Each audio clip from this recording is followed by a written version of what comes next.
இன்றைக்கி மதியம் போல் டைம் இருந்துச்சு, பூ கட்டுறதுக்கு தாங்க உட்காந்துட்டேன். இது சனிக்கிழமை வாங்கிட்டு வந்த பூ, அத்தை வாங்கிட்டு வந்தாங்க, கொடுத்தாங்க. கட்டுறதுக்கே டைம் இல்லை. சண்டேவும் நான் சர்ச்சுக்கு கூட வச்சுட்டு போகல. நேற்று சுத்தமாக ஞாபகம் இல்லை, இன்றைக்கி தான் ஞாபகமே வந்துச்சு. பாப்பா எப்படா தூங்குவான்னு பார்த்துட்டே இருந்தேன்.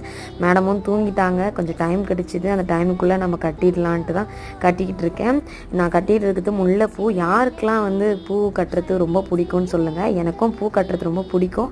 ஆனால் நான் வந்து வாங்கி கட்டிகிட்டுலாம் இருக்க மாட்டேன். கட்டினதை வாங்கி தான் வைப்பேன் நான். உங்களுக்கெலாம் என்ன பூ பிடிக்கும்னு சொல்லுங்கள். எனக்கு வந்து பூலேயே மல்லிகைப்பூ தான் எனக்கு ரொம்ப பிடிக்கும். இந்த பூவும் பிடிக்கும், ஆனால் எனக்கு ரொம்ப பிடிச்சது மல்லி தான். இதுதான் கட்டிக்கிட்டு இருக்கேன். ஒரு 2.5 முழம் அளவுக்கு கட்டிட்டேன். பாப்பாவும் எழுந்துட்டா. இதுக்கு மேலே நம்மளால் கட்ட முடியாது, கட்டினது வரைக்கும் லாபம்ன்ட்டு நான் மிச்சத்தை வச்சுட்டேன். இன்றைக்கி நைட்டு இல்லைனா நாளைக்கு ஃப்ரீயாக இருந்தால் தான் கட்ட முடியும். உங்களுக்கெலாம் என்ன பூ பிடிக்கும்னு கமெண்ட்டில் சொல்லுங்கள். நம்ம சேனலை சப்ஸ்கிரைப் பண்ணிக்கோங்க.